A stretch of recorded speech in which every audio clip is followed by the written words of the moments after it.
Praise Lord, जय मसीह की। मैं स्टैनली मैकवान, मेरे YouTube channel Hindi Gujarati Bible study में आपका स्वागत है। मेरे चैनल को आज अभी इसी वक्त आप सब्सक्राइब कर लीजिए और परमेश्वर के ज्ञान में आप बढ़ते जाओ। प्रभु यीशु एक बार चर्च में चले गए तो वहाँ पर लोग व्यापार कर रहे थे। प्रभु यीशु को वहाँ पर बहुत क्रोध आया। उन्होंने कोड़ा बनाया और कोड़ा बनाकर सभी लोगों को मार मार कर वहाँ से भगाया। प्रभु यीशु ने ऐसा क्यों किया? उनको अपने भवन के ऊपर क्रोध क्यों आया? क्या आज भी प्रभु यीशु को अपने भवन पर क्रोध आता है? कब क्रोध आता है? उस भवन में ऐसा क्या होता है? वो भवन आज कहाँ पर है? वो भवन में ऐसी कौन सी बातें होती है जिसके कारण आज भी प्रभु यीशु को क्रोध आता है? कहीं आपको मालूम है, कहीं ऐसा तो नहीं कि आप भी परमेश्वर के भवन को कुछ ऐसा कर रहे हो और जिसके कारण हो सकता है परमेश्वर आज आपसे क्रोधायमान हो? ये जानने के लिए मेरे साथ इस वीडियो में अंत तक बने रहो।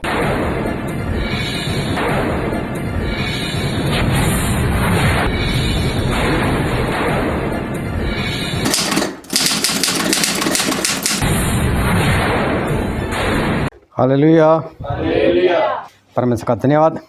आओ परमेश्वर के वचन की ओर चले और बाइबल से यूहन्ना उसका 2 अध्याय और हम पढ़ेंगे 13 वचन से लेकर 22 वचन तक। यहूदियों का फसह का पर्व निकट था और यीशु यरूशलेम को गया और उसने मंदिर में बैल और भेड़ और कबूतर बेचने वालों और सराफों को बैठे हुए पाया और रस्सियों का कोड़ा बनाकर सब भेड़ों और बैलों को मंदिर से निकाल दिया और सराफों के पैसे बिखर दिए और भीड़ों को उलट दिया और कबूतर बेचने वालों से कहा, इन्हें यहाँ से ले जाओ और मेरे पिता के भवन को व्यापार का घर मत बनाओ। तब उसके चेलों को स्मरण आया कि लिखा, तेरे घर की धूल मुझे खा जाएगी। इस पर यहूदियों ने उससे कहा, तू जो यह करता है तो हमें कौन सा चिन्ह दिखाता है? यीशु ने उनको उत्तर दिया कि इस मंदिर को ढा दो और मैं उसे 3 दिन में खड़ा करूँगा। यहूदियों ने कहा, इस मंदिर के बनाने में 46 वर्ष लगे और क्या तू उसे 3 दिन में खड़ा करेगा? परंतु उसने अपनी देह के मंदिर के विषय में कहा था। सो जब वह मुर्दों में से जी उठा तो उसके चेलों को स्मरण आया कि उसने यह कहा था और उन्होंने पवित्र शास्त्र और वचन की जो यीशु ने कहा था प्रतीति की। पिता परमेश्वर का वचन हमारे बहुत ही आशीषित है और पिता परमेश्वर का वचन सच्चा है और बाइबल में लिखा है, यदि तू सच्चाई को जानेगा तो सच्चाई तुझे आज़ाद करेगी। बहुत ध्यान से आज फिर हम परमेश्वर के वचन को सुने, उसे ग्रहण करें और उसके अनुसार हम चले।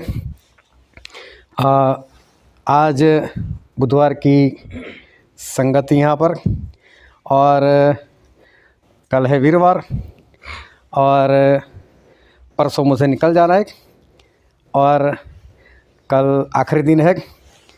तो आप परमेश्वर के राज के लिए आगे बढ़ने के लिए आखिरी दिन का इस्तेमाल कर सकते हो।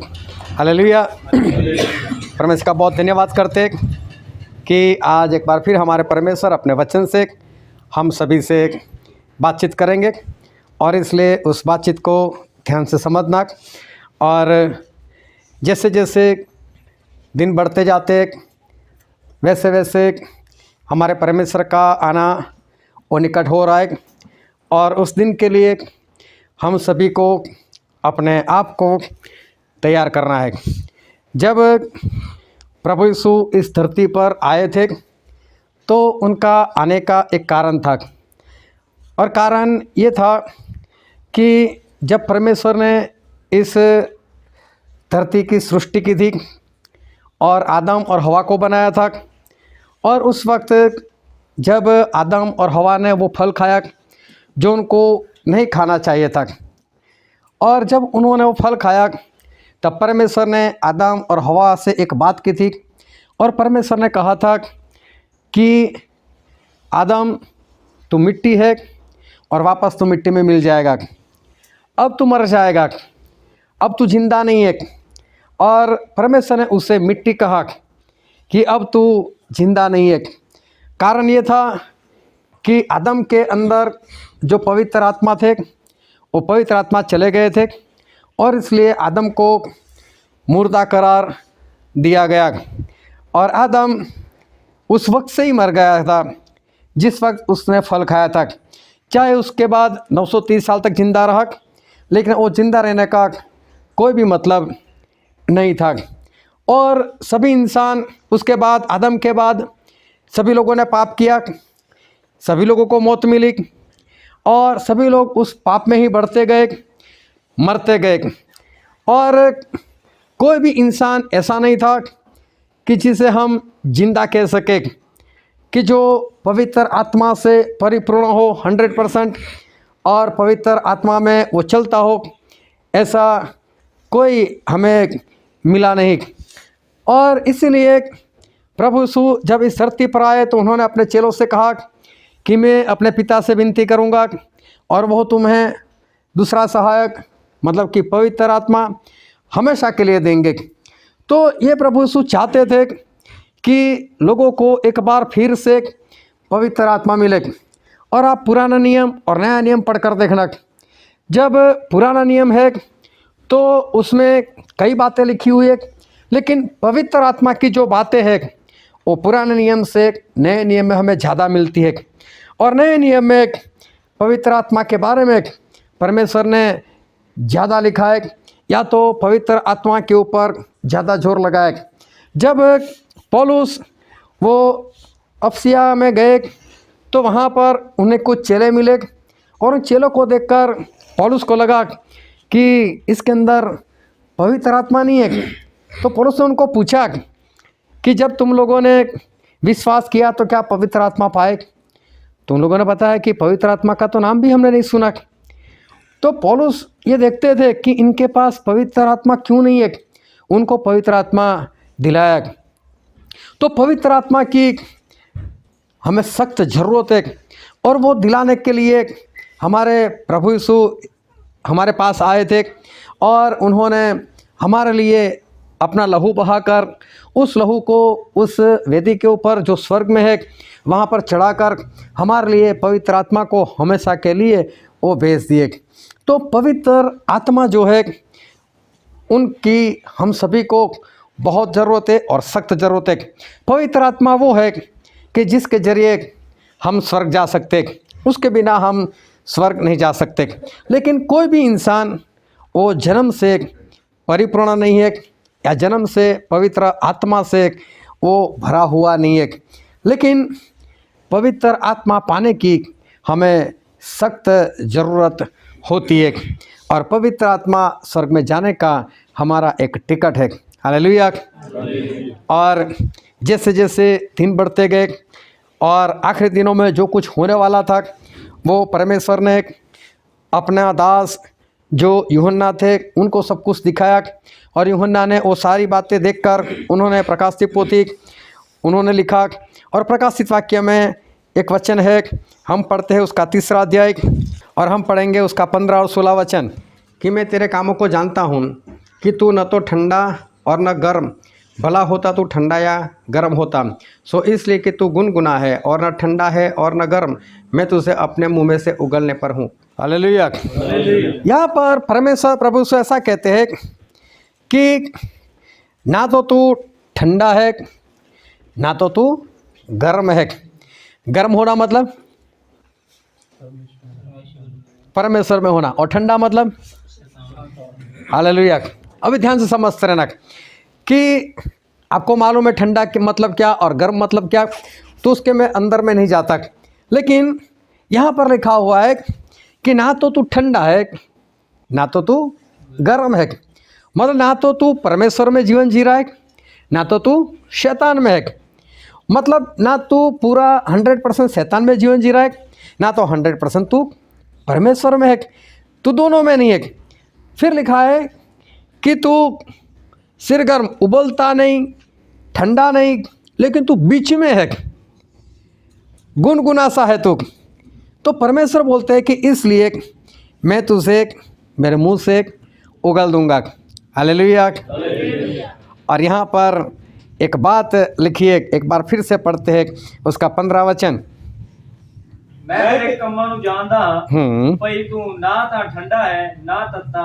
यहाँ पर लिखा है ना तो तू ठंडा है और ना गर्म, मतलब ना परमेश्वर में है और ना शैतान में। पर मैं चाहुंदा था हाँ जो तू ठंडा या तत्ता हुंदा।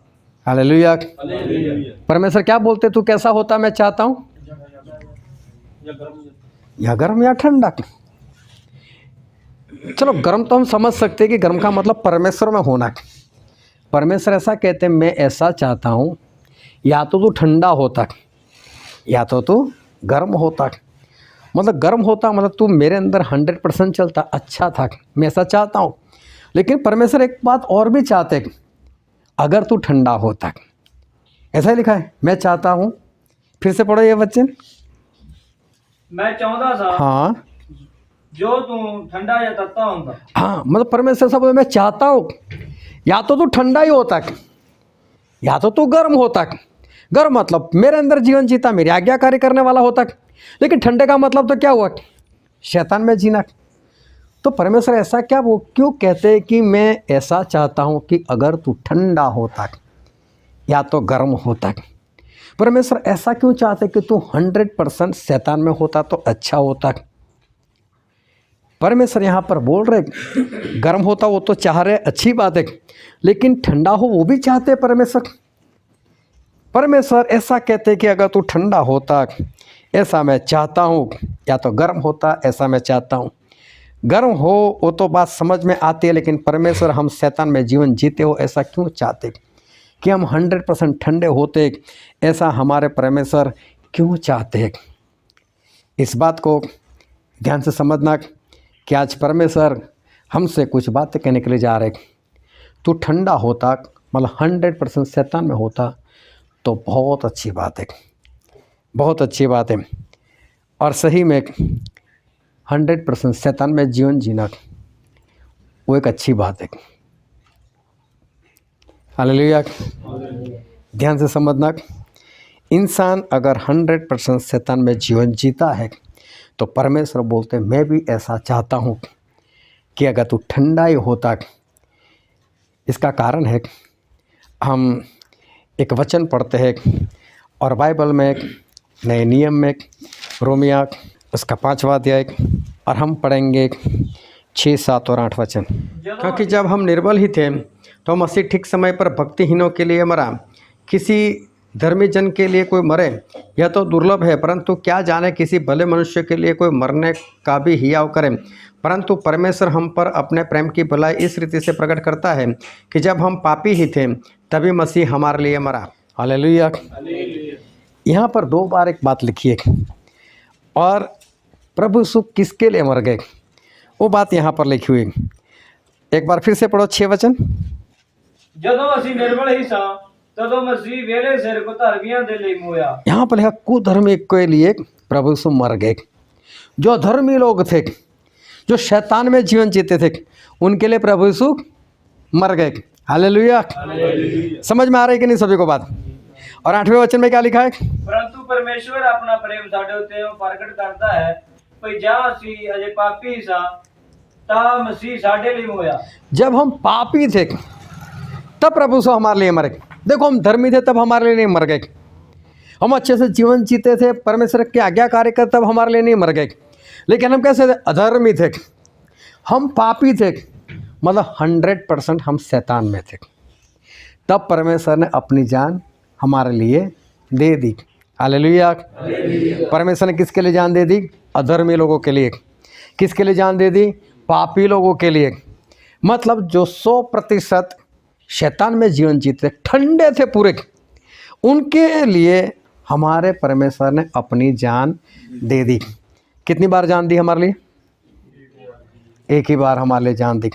हमारे परमेश्वर ने हमारे लिए सिर्फ एक ही बार जान दी। क्यों एक ही बार जान दी, क्योंकि उनका जो लहू है वो एक ही बार हमारे सारे पापों से शुद्ध करने के लिए वो योग्य है।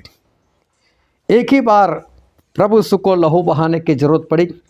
एक ही बार के लहू से हम 100% शुद्ध हो सकते हैं, हम पवित्र हो सकते हैं, हमें 100% पापों की क्षमा वो मिल जाती है, हम पवित्र हो जाते हैं। प्रभु यीशु ने अपनी जान पापी लोगों के लिए और अधर्मी लोगों के लिए जान दे दी।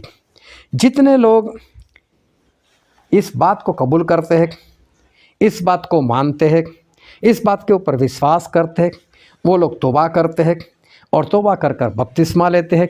बपतिस्मा लेते हैं तो उनके पापों की क्षमा मिलती है, और पापों की क्षमा मिलती है तो उन्हें क्या दिया जाता है? जोरों से बोलो, पवित्र आत्मा। हालेलुया। अब उनको पवित्र आत्मा दिए जाते हैं। तो प्रभु उसने जान किसके लिए दी? अधर्मी लोगों के लिए, पापी लोगों के लिए। ऐसा इंसान जब इस वचन के ऊपर विश्वास करके तौबा करते हुए बपतिस्मा लेता है तो उसके पापों की क्षमा मिलती है और उसे पवित्र आत्मा दिए जाते हैं। और फिर बाइबल में ऐसा लिखा है, एक वचन पढ़ते हैं 1 कुरिन्थी उसका 3 अध्याय, और हम पढ़ते हैं उसका 16 वचन। क्या तुम नहीं जानते कि तुम परमेश्वर का मंदिर हो और परमेश्वर का आत्मा तुम में वास करता है? यहाँ पर लिखा है कि हम परमेश्वर का भवन है और उसके अंदर पवित्र आत्मा बसते हैं। हालेलुया। हमारा शरीर क्या है? परमेश्वर का भवन। उसमें कौन बसता है? पवित्र आत्मा। अभी ध्यान से समझ लग, हमारा शरीर जब हम बोलते हैं तब ये सभी लोगों की बात नहीं है। सभी के शरीर पवित्र आत्मा का भवन नहीं है। जिसके अंदर पवित्र आत्मा रहते हैं बस उन्हीं के शरीर पवित्र आत्मा का भवन है। अगर पवित्र आत्मा ही अंदर नहीं तो फिर परमेश्वर का भवन कैसे? अगर हम कहीं से जा रहे हो और कोई बताए कि देखो ये मेरा घर, तो इसका मतलब क्या हुआ? मैं इसमें रहता हूँ। अगर कोई कहता है कि फलाने का घर, तो इसका मतलब वो व्यक्ति उसमें रहता है। घर कब बनता है? जब कोई उसमें रहता है तब उसका घर कहा जाता है। जब उस घर में कोई रह ही नहीं रहा तो फिर तो वो घर ही नहीं है, वो तो किसी का घर नहीं है। सिर्फ अभी तो वो बन रहा है, या तो ऐसे ही पड़ा है, लेकिन हम नहीं बोल सकते किसी का घर है। इसी तरह से बाइबल में लिखा है कि तुम्हारा शरीर पवित्र आत्मा का मंदिर है, भवन है। लेकिन कब? जब पवित्र आत्मा अंदर होगे तो। जिनके अंदर पवित्र आत्मा नहीं वो परमेश्वर का भवन भी नहीं। हालेलुया। जिसके अंदर पवित्र आत्मा नहीं उसका शरीर परमेश्वर का भवन भी नहीं है। अब ये भवन कब बनता है? जब इंसान इस वचन के ऊपर विश्वास करता है, तौबा करता है, बपतिस्मा लेता है, उसके पापों की क्षमा मिलती है और तब उसे पवित्र आत्मा दिए जाते हैं। तब एक इंसान का शरीर वो परमेश्वर का भवन बनता है। हालेलुया। समझ में आ रहा है सभी को कि एक इंसान का शरीर वो पवित्र आत्मा का भवन तब बनता है जब वो इस वचन के ऊपर विश्वास करके बपतिस्मा लेकर पापों की क्षमा पाकर वो जब पवित्र आत्मा पाता है तभी उसका शरीर वो पवित्र आत्मा का भवन बनता है। इसका मतलब जिन लोगों ने अभी तक बपतिस्मा नहीं लिया, जिन लोगों के पापों की क्षमा नहीं मिली, उनके शरीर आज भी सिर्फ शरीर है, वो परमेश्वर का भवन नहीं है। हालेलुया। और ऐसे लोगों को परमेश्वर बोलते हैं ठंडा। ये लोग ठंडे हैं, ये लोग 100% शैतान में जीवन जी रहे। लेकिन इनके पास एक मौका है। क्या मौका है? कि ये लोग तौबा कर सकते हैं, वचन के ऊपर विश्वास कर सकते हैं, बपतिस्मा ले सकते हैं और बपतिस्मा लेकर अपने पापों की क्षमा पाकर पवित्र आत्मा पा सकते हैं और परमेश्वर का भवन बन सकते हैं। हालेलुया। है ना ऐसे लोगों के पास मौका? हमें भी एक मौका मिला ना, तभी हमने तौबा किया, तभी हमने बपतिस्मा लिया, तभी हमने पापों की क्षमा पाई, तभी हमारे अंदर पवित्र आत्मा है, तभी हमारा शरीर और परमेश्वर का भवन बना। तो जिन जिन लोगों का बपतिस्मा नहीं हुआ उनके पास आज एक मौका है कि वो लोग पवित्र आत्मा पाकर बपतिस्मा लेकर अपने शरीर को परमेश्वर का भवन बना सकते हैं। उनके पास एक मौका है। इसलिए परमेश्वर बोलते भला होता, मैं चाहता हूँ ऐसा कि तू ठंडा होता, वो तेरे पास मौका है, तू कल को बच जाएगा। मैं चाहता हूँ कि तू गर्म होता, मतलब कि तू 100% परमेश्वर में जीवन जीता है तो बहुत अच्छी बात है, तेरा शरीर भी मेरा भवन है। लेकिन तू कैसा है? तो बोले गुनगुना, तू बीच में है, ना 100% शैतान में, ना 100% परमेश्वर में। तू तो जब संगति में जाता है तो हालेलुया हालेलुया करता है, वहाँ से बाहर निकलता है तो गाली गलौज भी करता है। तू तो परमेश्वर की गवाही भी देता है, बाहर निकलकर तू लड़ाई झगड़ा भी करता है, तेरे अंदर क्रोध भी है, तो तेरे अंदर कभी कभी प्रेम भी आ जाता है। तू तो दोनों में जीवन जीता है, जैसा तेरे साथ होता है वैसा सामने तू भी कर देता है। तू दोनों में जीवन जीता है, बीच में है तू। तो परमेश्वर बोलते इसलिए मैं तुझे मेरे मुंह से उगल दूंगा। ऐसे लोगों के पास देखने जाओ तो भी छुटकारे वाली बात दिखाई नहीं देती। ऐसे लोगों के जीवन में जो गुनगुना है, परमेश्वर खुद बोलते हैं मैं उसको मेरे मुंह से उगल दूंगा। ये गुनगुना वाले बीच में ही रह जाने वाले, वो कहीं पर भी उनका अच्छा नहीं हो सकता, वो परमेश्वर के राज के अंदर नहीं जा सकते। और बाइबल में एक वचन हम पढ़ते हैं जो है इब्रानी उसका 10वां अध्याय और उसका 26 और 27 वचन। क्योंकि सच्चाई की पहचान प्राप्त करने के बाद यदि हम जानबूझकर पाप करते रहे तो पापों के लिए फिर कोई बलिदान बाकी नहीं। हाँ, दंड का एक भयानक बाढ़ जोना और आग का ज्वलन बाकी है जो विरोधियों को भस्म कर देगा। यहाँ पर स्पष्ट लिखा है, एक बार सच्चाई मिल गई, सच्चाई का ज्ञान हो गया, और उसके बाद अगर जानबूझकर पाप करते रहे तो परमेश्वर कहते हैं इसका जीवन कैसा हो गया, बीच वाला जीवन हो गया। ये परमेश्वर में भी है, उसको सारी बातें मालूम भी है, सच्चाई जानता भी है, और फिर भी परमेश्वर में सही तरह से जीवन नहीं जी पा रहे हैं। इसके लिए तो एक ही बात है कि वो इंसान नाश हो जाएगा, उसके लिए तो अभी सिर्फ नरक ही बाकी है। और आगे भी पढ़ते उसका 28 और 29 वचन पढ़ो। जबकि मूसा की व्यवस्था न मानने वाला 2 या 3 जनों की गवाही पर बिना दया के मार डाला जाता है, तो सोच लो कि वह कितने और भी भारी दंड के योग्य ठहरेगा, जिसने परमेश्वर के पुत्र को पांवों से रौंदा और वाचा के लहू को जिसके द्वारा वह पवित्र ठहराया गया था अपवित्र जाना है और अनुग्रह की आत्मा का अपमान किया। कृपा का आत्मा मतलब पवित्र आत्मा, जिसने इस पवित्र आत्मा को निकम्मा माना, जिन्होंने प्रभु यीशु को एक बार फिर परेशान किया, जिन लोगों को करना था मार देना था उन लोगों ने तो कर दिया एक बार फिर। ऐसे विश्वासी लोगों की बात, जिन लोगों ने सच्चाई जान ली, ऐसे लोगों की बात है। सच्चाई को जानना मतलब वचन के ऊपर विश्वास करना। विश्वास करते तो इंसान तौबा करता है, तौबा करता है तो बपतिस्मा लेता है, बपतिस्मा लेता है तो पवित्र आत्मा पाता है। लेकिन उसके बाद ये सच्चाई जानकर उसने फिर गुनाह किया, फिर पाप किया, तो अब उसके लिए कोई रास्ता नहीं। ऐसा परमेश्वर यहाँ पर कहने के लिए जा रहे कि उसने कृपा का आत्मा का अपमान किया, उसने तो पवित्र आत्मा का अपमान किया, उसने तो प्रभु यीशु को एक बार फिर से मार दिया। कितनी बड़ी बात यहाँ पर बाइबल में लिखी। ये बीच वाले की बात है, जो गुनगुने लोग हैं, बीच वाले लोगों की बात है कि वो लोग नाश होए जा रहे। परमेश्वर बोलते कि मैं चाहता हूँ कि तू ठंडा होता, क्योंकि तेरे पास एक मौका होता।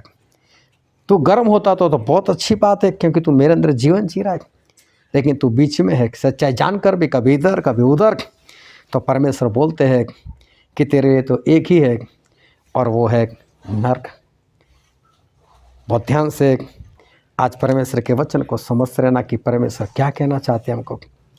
परमेश्वर बहुत स्पष्ट आज हमको इस बात को बताने के लिए जा रहे कि जब हम विश्वास करते हैं, तौबा करते हैं, बपतिस्मा लेते हैं, पापों की क्षमा पाते और पवित्र आत्मा पाते, हमारा शरीर और परमेश्वर का भवन बन जाता है।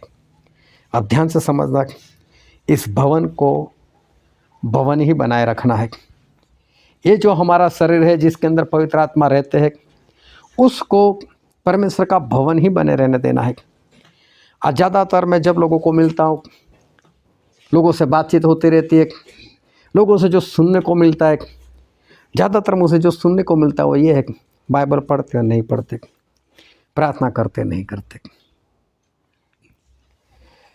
बाइबल पढ़ते हैं तो कम पढ़ते हैं या तो नहीं पढ़ते, प्रार्थना करते हैं तो कम करते हैं या नहीं करते, व्रत होता नहीं, आगे बढ़ नहीं रहे इंसान। अभी ध्यान से समझना कि जो परमेश्वर का भवन है, उस भवन में क्या होना चाहिए। परमेश्वर के भवन में प्रार्थना ही होती है, परमेश्वर के भवन में आराधना ही होती है, परमेश्वर के भवन में बाइबल ही पढ़ा जाएगा, परमेश्वर के भवन में वचन ही होंगे, अब इंसान उस परमेश्वर के भवन को भवन बनाने के बाद अगर ये सारी चीज़ें ना करे तो क्या होगा? अगर वो बाइबल ना पढ़े, अगर वो प्रार्थना ना करे, अगर वो संगति में ना रहे, वो व्रत ना करे, तो फिर परमेश्वर का भवन भवन कैसे रहेगा? फिर परमेश्वर का भवन भवन नहीं रह सकता। परमेश्वर का भवन तो वो है जहाँ परमेश्वर वाली बात होती है। हालेलुया। आज अमेरिका में जाकर देखो, कनाडा में जाकर देखो, बड़े बड़े चर्च जो है वो बंद हुए जा रहे। सिर्फ बंद नहीं हो रहे, उस चर्च को खरीदने वाले ज़्यादातर उस चर्च को बियर बार बना रहे। उसी चर्च में, चर्च ऐसा का वैसे तोड़कर नए सिरे से नहीं बनाते, वैसे ही रखते, लेकिन अब वहाँ पर शराब बिकती है, वहाँ पर नाच गाना होता है, लोग शराब पीने के लिए, नाच गाना देखने के लिए वहाँ पर आते। बाहर से जाओ तो आज भी लोगों को ऐसा लगता है चर्च है, परमेश्वर का भवन है, लेकिन अंदर कुछ और ही बातें हो रही है। वहाँ कुछ और करने के लिए लोग वहाँ पर आ रहे, शराब पीने के लिए, नाच देखने के लिए। मेरा एक मित्र मुझसे मिला, मसीह को नहीं मानता था, लेकिन उसने मुझे बताया कि तू इंडिया को छोड़ कनाडा में चला जा। बोला क्या? बोला तुम्हारे बहुत चर्च बंद पड़े हुए, वहाँ लोग शराब बेच रहे, तेरी ज़रूरत यहाँ से ज़्यादा वहाँ पर, तू वहाँ जा, अपने लोगों को बचा। बोले कैसे हालत है, और लोगों को दिखाई दे रहा है कि चर्च नहीं रहे, परमेश्वर का भवन और परमेश्वर का भवन नहीं रहा। चलो मैं उस भवन की बात करना नहीं चाहता, लेकिन मैं उस भवन की बात करना चाहता हूँ जो हमारा शरीर है। क्या आज इस शरीर के अंदर जो पवित्र आत्मा होने चाहिए वो पवित्र आत्मा है क्या? क्या वो पवित्र आत्मा आज भी जो आपने बपतिस्मा लेकर पाया हुआ था, क्या आज भी आपके दिल के अंदर मौजूद है? क्या आज भी आप उस पवित्र आत्मा को अपने दिल में महसूस कर रहे हो? क्या आपके साथ रहने वाले, आपके घर वाले, क्या उस पवित्र आत्मा आप में महसूस कर रहे? क्या उनको अनुभव हो रहा है? क्या आपके पड़ोसी लोगों को ये बात दिखाई देती है कि हाँ, इस भाई के अंदर, इस बहन के अंदर आज भी पवित्र आत्मा है? क्या आज जो परमेश्वर का भवन है वो आज भी सही में परमेश्वर का भवन रहा है कि नहीं रहा? बाइबल में लिखा है, गलातिया उसका 5वां अध्याय, और हम पढ़ते उसका 22 और 23 वचन। पर आत्मा का फल प्रेम, आनंद, मेल, धीरज और कृपा, भलाई, विश्वास, नम्रता और संयम है। ऐसे ऐसे कामों के विरोध में कोई भी व्यवस्था नहीं। हालेलुया। यहाँ पर लिखा है कि पवित्र आत्मा का फल सबसे पहले प्रेम। हालेलुया। क्या लिखा है? सबसे पहला फल कौन सा है? प्रेम। मालूम है प्रेम किसको कहते हैं? बहुत ध्यान से समझना। पवित्र आत्मा का सबसे पहला और सबसे बड़ा जो फल है वो है प्रेम। नया नियम जो लिखा गया वो लिखा गया था यूनानी लैंग्वेज में, और यूनानी लैंग्वेज में प्रेम के लिए जो शब्द है वो है आगापिक। और आगापिक का मतलब होता है, हमारी लैंग्वेज में वो शब्द ही नहीं है, हमें उसको समझाना पड़ता है। प्रेम शब्द से कुछ नहीं होता, लेकिन जो सही में बाइबल में प्रेम शब्द है जो परमेश्वर हमसे किया, वो आगा पे जो शब्द है उसका मतलब बहुत ही गहरा है। उसका मतलब ये होता है अपना सब कुछ लुटाकर या तो मरकर भी सामने वाले की भलाई करो, इसे कहते हैं प्रेम। अपना सब कुछ लुटाकर, अपना सब कुछ गवाकर या मरकर भी, लेकिन सामने वाले का क्या करो? भला करो, इसको कहते हैं प्रेम। अभी इससे भी समझ में नहीं आएगा, लेकिन प्रभु यीशु जब इस धरती पर आए थे और प्रभु यीशु पकड़वाए गए, उनको पकड़वाने वाला कौन था? यहूदा इस्करियोती। यहूदा इस्करियोती ने 30 चांदी के सिक्के के खातिर प्रभु यीशु को बेच दिया। हमने पिछले दिनों वचन में देखा था, वो चांदी के सिक्के उसके जेब में पड़े थे और वो प्रभु यीशु के साथ प्रभु भोज ले रहा है। और प्रभु यीशु ऐसा कहते हैं कि तुम में से एक है जो मुझसे पकड़वाएगा। तो क्या यहूदा को नहीं मालूम था वो मैं हूं? सभी लोग पूछ रहे, तो यहूदा भी पूछ रहे, प्रभु मैं हूं क्या हूं? क्या प्रभु यीशु उसको डांटा? क्या प्रभु यीशु उसको थप्पड़ लगाया? क्या प्रभु यीशु ने उससे नफरत की? हालेलुया।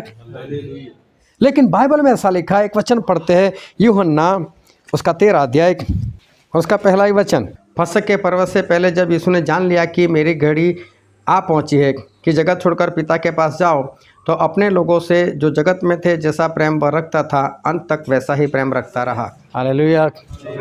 प्रभु अंत तक प्रेम करते रहे। मैं पतरस की बात नहीं कर रहा, यूहन्ना की बात नहीं कर रहा, पर यहाँ पर यहूदा इस्करियोती की मैं बात कर रहा हूँ। क्या प्रभु से यहूदा इस्करियोती को भी अंत तक प्रेम करते रहे कि नहीं? हालेलुया। किया कि नहीं यहूदा इस्करियोती को प्रेम? इससे कहते हैं प्रेम।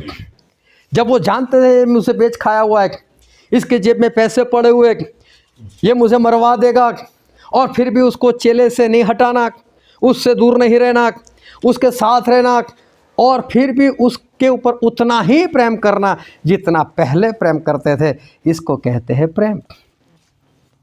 अपने आप को जांचते रहना,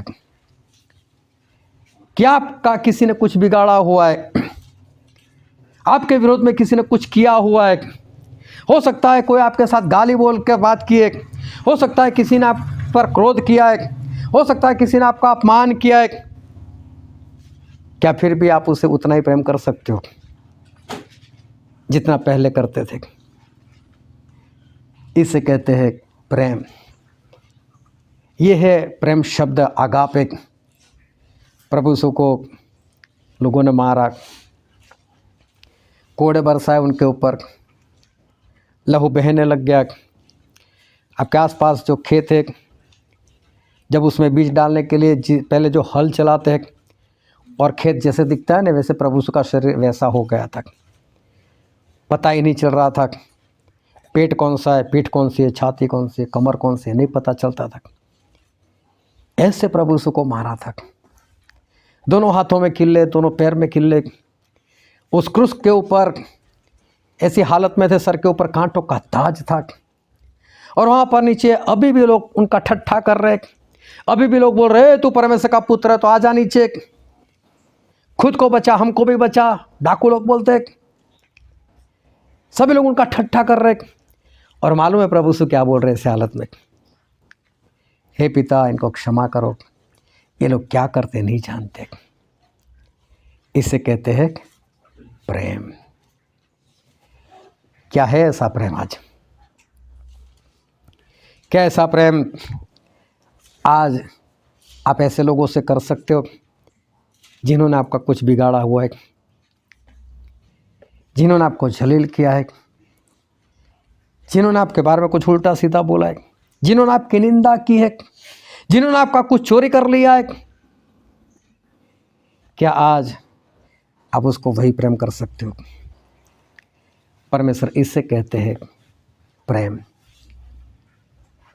जो हमने वचन पढ़ा था रोमिया में, वहाँ पर लिखा हम अधर्मी थे, तब प्रभु ने हमारे लिए जान दे दी। बोले कोई धर्मी हो तो कोई तो उसके लिए ये हिम्मत कर कर जान दे, लेकिन अधर्मी के लिए कौन जान देगा? कभी कोई शराबी हो जो दिन रात शराब पीता हो, जिसके मुंह से बदबू आती हो, ऐसों के साथ ज़्यादा नहीं आधा घंटा बैठकर बताना, नहीं बैठ पाओगे आप। लेकिन प्रभु ने उसके लिए तो जान दे दी। हालेलुया। इससे कहते हैं प्रेम। परमेश्वर का प्रेम बहुत गहरा है, और प्रभु ने यही हमको सिखाया कि जैसा प्रेम मैंने तुमसे किया है वैसा एक दूसरे से किया करो। कब तक?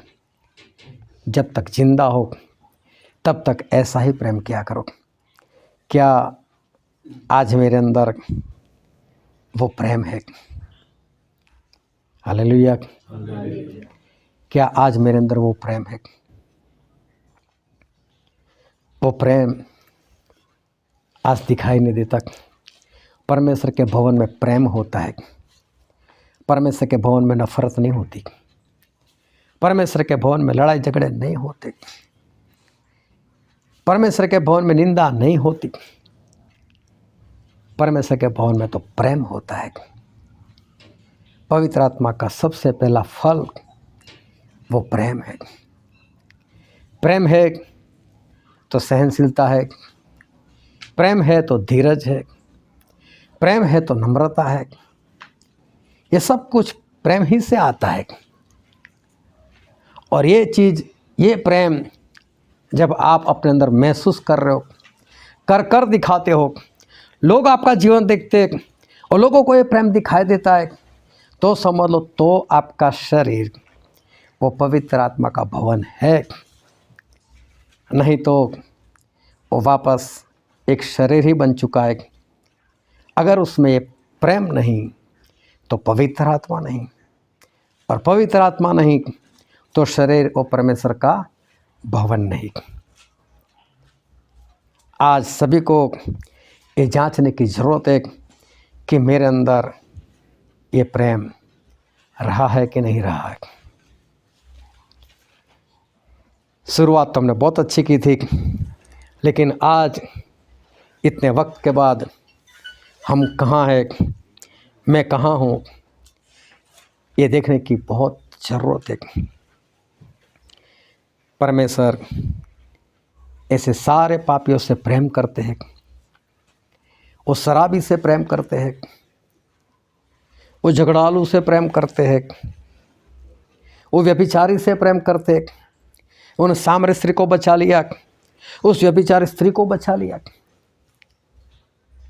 और मालूम है, आज लोगों को डर लगता है ऐसे लोगों के साथ बैठने से, ऐसे लोगों से बात करने में भी डर लगता है, कहीं कोई मेरे बारे में गलत बात ना कर ले। और जिसको करनी है करे। प्रभु उसने अकेले में उस स्त्री से बात की, सामरी स्त्री से अकेले में बात की। उनके चेले आकर सोचने लगे, ये स्त्री कौन है, यीशु किसके साथ बात कर रहे, खाना खाने की मना कर रहे, क्या स्त्री खाना लेकर आई होगी क्या इसके लिए, क्या पहले से कोई मिलने की यहाँ पर बात की होगी। चेले यहाँ तक सोच लिया उन लोगों ने। यूहन्ना 4 अच्छे से पढ़ना तो पता चलेगा। प्रभु उसने नहीं परवाह की, वो तो बचाना आए थे स्त्री को, चाहे मेरी बदनामी हो जाए, चाहे मेरे बारे में कोई गलत ही सोचे, लेकिन मैं तो स्त्री को बचा कर जाऊँगा।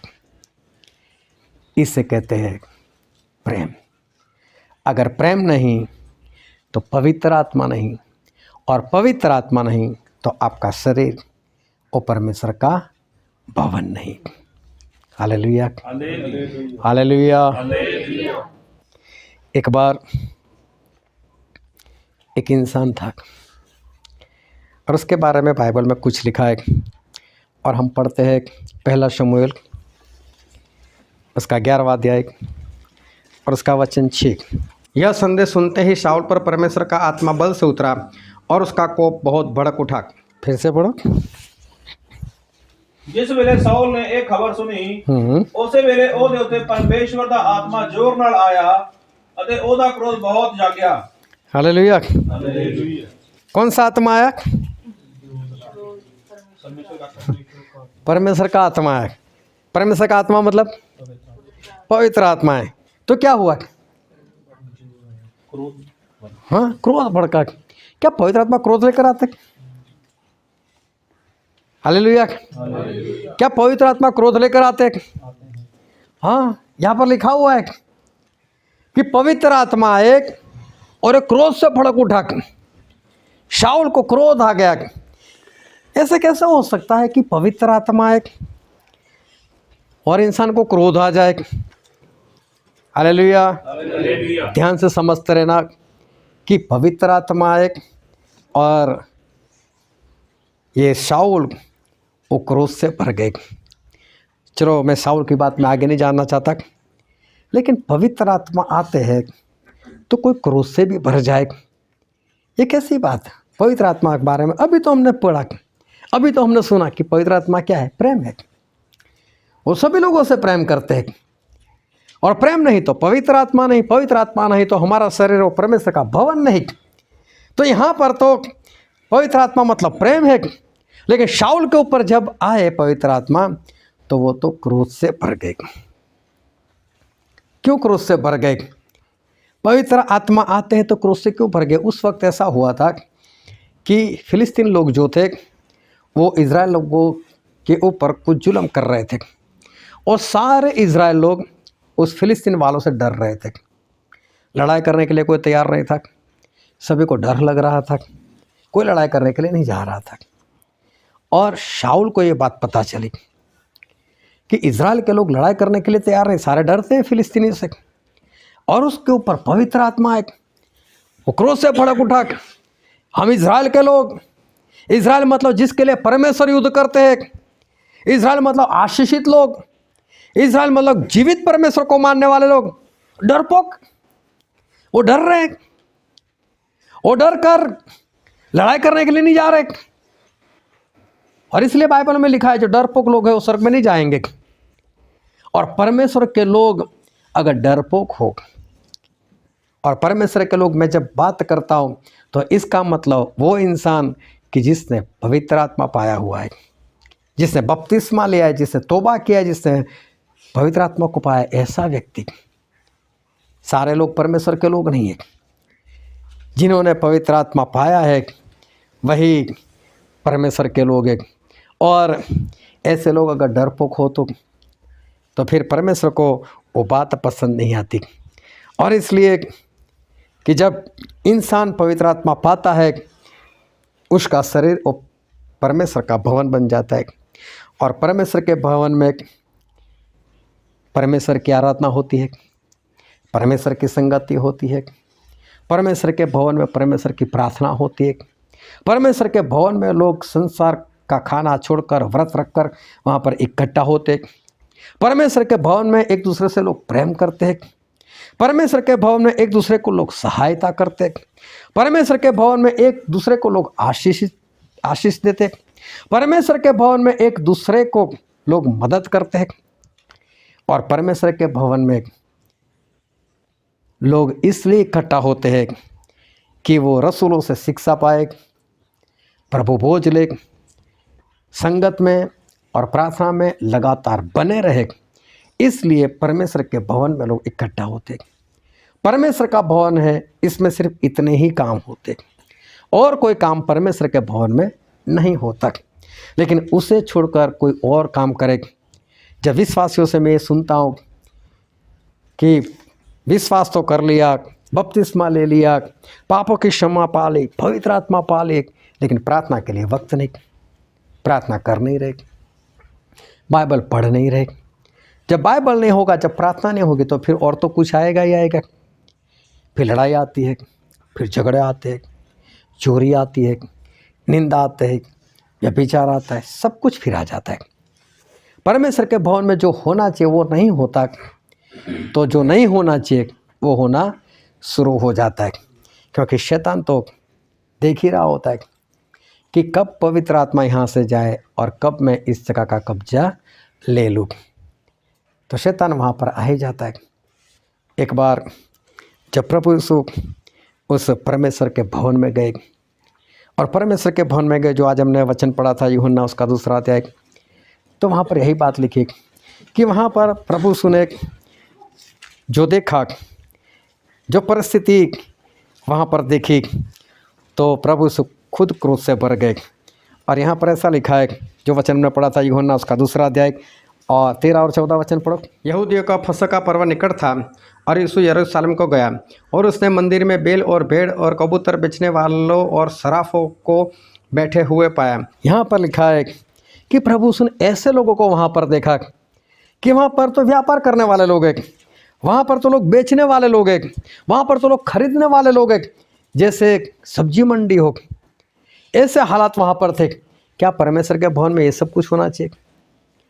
परमेश्वर के भवन में तो प्रार्थना होनी चाहिए, परमेश्वर की आराधना होनी चाहिए, तो वहाँ तो वचन होने चाहिए, लेकिन वहाँ पर कुछ और ही बातें हो रही। और फिर पढ़ो उसका 15 वचन। और रस्सियों का कोड़ा बनाकर सब भेड़ों और बैलों को मंदिर से निकाल दिया और सराफों के पैसे बिखर दिए और भेड़ों को उलट दिया। यहाँ पर लिखा है कि प्रभु उसको इतना क्रोध आया कि कोड़ा बनाया और उससे लोगों को मारने और भगाने लग गए। देखो प्रभु उसका क्रोध जो था वो कितना भड़का हुआ था। लेकिन बहुत ध्यान से इस वचन को समझते हैं कि वहाँ पर घटना सही में क्या हुई थी। और हम पढ़ते हैं मरकुस उसका 11वां अध्याय और उसका 11 वचन। और वह यरूशलेम पहुंचकर मंदिर में आया और चारों ओर सब वस्तुओं को देखकर 12 के साथ बैतन्य गया, क्योंकि सांझ हो गई थी। अभी यहाँ पर ऐसा लिखा है कि प्रभु यीशु यरूशलेम में गए, परमेश्वर के भवन में गए, चारों ओर सब कुछ देखा। क्या देखा यहाँ पर नहीं लिखा है, लेकिन चारों ओर सब कुछ देखा। लेकिन देखा वही था, लोग भेड़ बकरियाँ बेच रहे, कबूतर बेच रहे, वहाँ पर मंडी जैसा माहौल है। ये सब कुछ प्रभु यीशु ने देखा और प्रभु यीशु वहाँ से चले गए बैतनिया अपने 12 चेलों के साथ। और शाम का वक्त हो गया था। फिर 12 वचन पढ़ो तो उसका। दूसरे दिन जब वे बैतनिया से निकले तो उसको भूख लगी। हाँ, अभी यहाँ पर ऐसा लिखा है कि दूसरे दिन प्रभु यीशु को भूख लगी थी। अभी देखो शाम हो गई, पहले गए यरूशलेम को, परमेश्वर के भवन में गए, चारों ओर सब कुछ माहौल देखा, उनका क्रोध वहीं पर भड़क उठा कि परमेश्वर के भवन को इन लोगों ने समझ क्या रखा है, इन लोगों ने परमेश्वर के भवन को किया क्या है। बहुत क्रोध से भर गए लेकिन कुछ किया नहीं। शाम हो गई थी इसलिए वापस चले गए और बैतनिया में चले गए। बैतनिया मतलब वो जगह जहाँ पर लाजर रहते थे, जिनको मुर्दों में से जिंदा किया था प्रभु ने, उस जगह पर प्रभु से चले गए अपने चेलों के साथ। वहाँ कहाँ पर रहे मुझे नहीं मालूम, लेकिन कहीं ना कहीं तो रुक के होंगे। अभी दूसरे दिन सुबह प्रभु यीशु वहाँ से निकले और ऐसा लिखा है, जो 12 वचन एक बार फिर से पढ़ो। दूसरे दिन जब वे बैतनिया से निकले तो उसको भूख लगी। हाँ, प्रभु यीशु को भूख लगी। इसका मतलब सुबह उठकर उन्होंने चाय नाश्ता कुछ नहीं किया, तभी तो भूख लगी होगी ना। खाकर निकलते तो फिर भूख नहीं लगती। इसका मतलब प्रभु यीशु ने जब शाम को, अगले दिन शाम को ये चर्च का माहौल देखा है, परमेश्वर का भवन का माहौल देखा, वो गुस्से से भर गए। लेकिन हो गई थी शाम, बोले आज कुछ नहीं करना, छोड़ो यहाँ से चलो, और वापस चले गए। बैतनिया में जाकर रुक गए, मालूम नहीं किसके घर रुक गए, लेकिन रुक गए। सुबह जल्दी उठ गए। मुझे तो लगता है उठे नहीं होंगे, सोए ही नहीं होंगे, क्योंकि जो माहौल उन्होंने देखा था उससे इतना क्रोध में भर गए थे। पूरी रात यही सोच चले गए, कब उठूं, क्या करूं, मेरे परमेश्वर के भवन को ऐसा बना दिया, वैसा बना दिया, और ये सारा क्रोध उनके अंदर भड़का हुआ है। क्या करूं, कैसे करूं। शाम थी इसलिए आ गए थे। पूरी रात मुझे लगता है नहीं सोए होंगे और सुबह जल्दी उठ खड़े होंगे, जल्दी से तैयार हुए, कुछ चाय नाश्ता कुछ भी नहीं किया और वहां से अपने चेलों के साथ बाहर निकल गए। अब उनको लगी भूख, यरूशलेम को जाना है, रास्ते में भूख लग गई। खाने वाले अभी भी नहीं थे, कहीं पर भी रुकने वाले नहीं थे। उनका टारगेट एक ही था, चर्च में जाओ, परमेश्वर के भवन में जाओ, लोगों को सबक सिखाओ, बस यही उनका टारगेट था। लेकिन रास्ते में भूख लगी। क्यों भूख लगी? क्योंकि खाया हुआ नहीं था। मुझे तो लगता है अगले दिन भी नहीं खाया होगा, और अभी उनको भूख लगी है। और आगे पढ़ो तो उसका 13 वचन। और वह दूर से अंजीर का एक हरा पेड़ देखकर निकट गया कि क्या जाने उसमें से कुछ पाए, पर पत्तों को छोड़ कुछ न पाया, क्योंकि फल का समय न था। यहाँ पर ऐसा लिखा है, एक पेड़ अंजीर का जिसको पत्ते थे। हालेलुया। मतलब पेड़ बहुत सारे थे, लेकिन एक ही पेड़ ऐसा था जिसके ऊपर पत्ते आए हुए थे। और प्रभु को ऐसा लगा चलो कुछ मिलेगा। अभी देखो मुझे लगता है शाम को भी नहीं खाया, क्रोध से भरे हो, जाओ नहीं खाना मुझे। सुबह उठे, वही क्रोध में उठे, मुझे जाना है यहाँ से। रास्ते में जा रहे, भूख लगी, नहीं खाने वाले थे कहीं पर, लेकिन रास्ते में एक आस आई। एक अंजीर का पेड़ ऐसा था जिसको देखकर ऐसा लगा कि आज इस अंजीर के पेड़ के ऊपर से मुझे कुछ मिलेगा। रुत नहीं थी उसकी, लेकिन जब अंजीर की रुत नहीं होती तो उसको पत्ते भी नहीं लगते। पत्ते तभी लगते जब फल लगने वाला होता है। तो जितने भी अंजीर के पेड़ थे वहाँ पर किसी पर पत्ते नहीं थे, लेकिन एक पेड़ ऐसा था जिसके ऊपर पत्ते थे। तो प्रभु यीशु को लगा कि इसको जल्दी फल आ गया, क्या पत्ते तो फल मिलेगा। जाकर ढूंढा और नहीं मिला। देखो क्रोध तो था ही। अभी समझ लो बाहर कोई क्रोध कर आए, अपने घर में घुसे, भूख बहुत लगी हो, गैस के ऊपर पतीला रखा हो और वहाँ पर जाकर वो उसको ढका हुआ देखकर खोले और कुछ ना मिले, तो ना हो तो बात ठीक है ही नहीं तो बोल देंगे भाई बना लो। लेकिन पतीला रखा हुआ गैस के ऊपर है और ढक्कन भी उसके ऊपर है, तो क्या लगेगा, होना चाहिए अंदर। आस लग जाती है कि है कुछ नहीं होगा, बर्तन ही नहीं होगा तो फिर तो ठीक है, लेकिन बर्तन रखा है तो आस आ जाएगी कुछ है, और खोलकर देखे कुछ ना हो तो फिर तो बर्तन फेंकेगा दूसरों से नीचे। क्रोध भड़क उठेगा। प्रभु से क्रोध और भड़का कि ये पेड़ ऐसा दर्शाता है कि मेरे अंदर फल है लेकिन फल नहीं निकला। पढ़ो आगे 14 वचन। इस पर उसने उससे कहा, अब से कोई तेरा फल कभी ना खाए। और उसके चेले सुन रहे थे। प्रभु उसने बोल दिया, तेरे ऊपर से कभी कोई फल ना खाए। आगे पढ़ो 15 वचन। फिर वे यरूशलेम आए और वह मंदिर में गया और वहाँ जो लेन देन कर रहे थे उन्हें बाहर निकालने लगा और सराफों के पीढ़े और कबूतर के बेचने वालों की चौकियां उलट दी। Hallelujah, hallelujah. समझ में आ रहे कि प्रभु यीशु जब उस भवन में गए तब कितना क्रोध होगा, कितना क्रोध होगा। लेकिन मैं ये बोलता हूँ कि इनको क्रोध किसके ऊपर था? उनको क्रोध था उस परमेश्वर के भवन के ऊपर। परमेश्वर का भवन मतलब वो इंसान जिसने इस वचन के ऊपर विश्वास किया है, तौबा किया है, बपतिस्मा लिया है, पापों की क्षमा पाई है और पवित्र आत्मा पाया है। ऐसे लोग जिन्होंने भी ये काम नहीं किया वो तो आज़ाद है, अभी उनको लिए तो मौका है। परमेश्वर ऐसों से बहुत प्रेम करते हैं। उस व्यभिचारी स्त्री से प्रेम किया, सामरी स्त्री से प्रेम किया, जक्की को प्रेम किया, बहुत सारे लोगों को प्रेम किया, हमें भी प्रेम किया था। हालेलुया। लेकिन जब पवित्र आत्मा पाने के बाद फिर उनमें वही गड़बड़ी, फिर उनने वही पाप जो पहले करते थे, पवित्र आत्मा को निकाल दिया अपने भवन से, इस शरीर से पवित्र आत्मा को बाहर निकाल दिया। ऐसे ऐसे काम करते रहे कि पवित्र आत्मा दुखी होकर आप में से चले गए। और तब देखो परमेश्वर का जो क्रोध है कितना भड़कता है। हालेलुया। ये क्रोध बहुत भारी है। परमेश्वर उसके ऊपर क्रोध नहीं करते जो परमेश्वर का भवन नहीं था। परमेश्वर उसके ऊपर क्रोध करते जो परमेश्वर का भवन बन चुके थे और पवित्र आत्मा को निकाल चुके। ऐसे के ऊपर परमेश्वर बहुत क्रोध करते, मार मार कर वहां से लोगों को निकाला। बहुत भयानक सी बात है। आज ये अगर इस वक्त अगर प्रभु यीशु इस जगह पर आ जाए, क्या प्रभु यीशु को क्रोध आएगा या प्रभु यीशु आपसे खुश होंगे? क्या कहते हो अपने बारे में?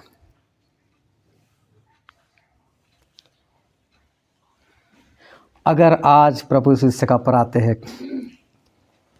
तो क्या होगा? क्या आज मेरा जीवन ऐसा है? क्या आज प्रभु यीशु आए तो मुझे अपनी बाहों में ले लेंगे, बहुत खुश हो जाएंगे? हाँ मेरे बेटे, तूने पवित्र आत्मा को अभी तक संभाल कर रखा, अभी भी तेरे अंदर वही प्रेम है, अभी भी तू लोगों से प्रेम करता है, माफ़ करता है, क्षमा करता है। या प्रभु से यहाँ पर आकर देखेंगे तो क्या कुछ और दिखाई देगा?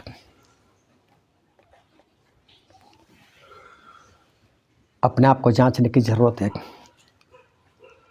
जिन्होंने अभी तक बपतिस्मा नहीं लिया, मैं उनकी बात नहीं कर रहा, लेकिन मैं उनको भी एक बात तो बताना चाहता हूँ कि अगर आप जानबूझकर नहीं ले रहे, आपने सच्चाई जान लिए, जानबूझकर नहीं ले रहे, तो आप तो पहले से ही पवित्र आत्मा को अपने से दूर रखते हो। लेकिन जिन्होंने अपने अंदर लेकर वापस निकाल दिया है, क्या हालात हो गए उनके, उनकी परिस्थिति कैसी होगी? आज भी अगर आपका शरीर वो पवित्र आत्मा से भरा हुआ है तो आप में प्रेम होगा। अगर आज भी आपका शरीर पवित्र आत्मा से भरा हुआ है तो आप 2 घंटे 24 मिनट और परमेश्वर की हर रोज़ वापस करते होंगे, उनका काम करते होंगे। अगर आज भी आपके अंदर पवित्र आत्मा है तो आप किसी की निंदा नहीं करोगे। अगर आज भी आपके अंदर पवित्र आत्मा है तो आपके अंदर सहनशीलता होगी। अगर आज भी आपके अंदर पवित्र आत्मा है तो आप गर्म होंगे। अगर आज भी आपके अंदर पवित्र आत्मा है तो वचन की आज्ञाकारी आपके जीवन में होगी। अगर पवित्र आत्मा आपके अंदर है तो आज आपके पास कम से कम एक फल होगा, एक आत्मा आपके पास ऐसा होगा जिसको आपने खुद जीता हुआ है। परमेश्वर विश्वासी लोगों को एक भेड़ बोलते हैं कि हम परमेश्वर की भेड़ है, लेकिन भेड़ बच्चा ही ना जने तो कोई फायदा है? उसको बांझ कहा जाता है। बांझ भेड़ जो दूसरे किसी को भेड़ नहीं बना सकती, मतलब बांझ है। और बांझ का मतलब होता है श्रापित, और जिसके अंदर पवित्र आत्मा होते वो श्रापित नहीं होते। आज मेरे पास कम से कम एक आत्मा है जिसको मैं जीत कर लाया हूँ परमेश्वर में। तो आपका शरीर है परमेश्वर का भवन, नहीं तो उस अंजीर के समान है जो ऐसा दिखावा कर रहा है कि मेरे अंदर बहुत सारे फल है, लेकिन जब प्रभु के पास जाकर देखते हैं तो पत्तों के सिवा कुछ नहीं दिखता। और इसलिए प्रभु से के मुंह से वो आवाज़ निकली, अब तेरे ऊपर से कभी कोई फल ना खाए, मतलब तू खत्म। इतना क्रोध पूरा बाइबल पढ़कर देखना, प्रभु से कहीं पर नहीं किया। इतना क्रोध उनको अपने भवन के ऊपर आया कि जब भवन को भवन नहीं बना रहा, जब भवन में भवन वाली बात नहीं होती थी। आज तक आपका नाश नहीं हुआ, इसका मतलब है कि परमेश्वर ने आज आपको एक मौका दिया है। मैं आपसे स्पष्ट कहना चाहता हूँ कि प्रभु उसे कोड़ा लेकर आए, मार कर नरक में डाले, उससे पहले आज ही संभल जाए, आज ही संभल जाए। आपका शरीर जो परमेश्वर का भवन है, उसको सही मायने में भवन बना दो। पवित्र आत्मा को अपने अंदर रखो। अगर गवाह बैठे हो, बुला लो उनको, उनकी मिन्नत करो, ऐसा कुछ करो कि वो वापस आए। बहुत मुश्किल है, बहुत मुश्किल है। आप किसी को घर में बुला सकते हो, लेकिन जलील कर कर जब बाहर निकाल दे तो उसको वापस बुलाना बहुत मुश्किल होता है। अगर पवित्र आत्मा को आपने दुखी कर कर बाहर निकाला है, वापस पाना बहुत मुश्किल है। असंभव नहीं है, लेकिन मुश्किल तो है। काम वही शुरू कर दो, प्रार्थना करो, हर 2 घंटे 24 मिनट नहीं, उससे ज़्यादा देना परमेश्वर को शुरू करो। बाहर जाओ, किसी को सुसमाचार दो, किसी को अपनी गवाही बताओ, परमेश्वर के लोगों की सहायता करो, उनकी मदद करो, आत्मा जितने में उनकी सहायता करो। अगर आप आराधना करवाते हो तो आराधना करवाने के लिए मत करवाओ, आत्मा से करो, सच्चाई से करो। अगर आप ताली बजाते हो तो सिर्फ आवाज़ के लिए मत बजाओ, ऐसे बजाओ परमेश्वर खुश हो जाए, परमेश्वर का सिंहासन बन जाए। अगर आप व्रत करते हो तो अपने शरीर के लिए ना करो, लेकिन परमेश्वर में बढ़ने के लिए करो। बाइबल पढ़ो तो इसलिए मत पढ़ो कि उसे पढ़ना है, लेकिन उसको याद रखने के लिए, उसके अनुसार करने के लिए बाइबल पढ़ो। दिखावे के लिए कुछ भी मत करो, लेकिन आपका शरीर परमेश्वर का भवन है, उसमें जितना होना चाहिए उतना किया करो, ताकि अगर पवित्र आत्मा को गवा बैठे तो वापस उसको पा सको।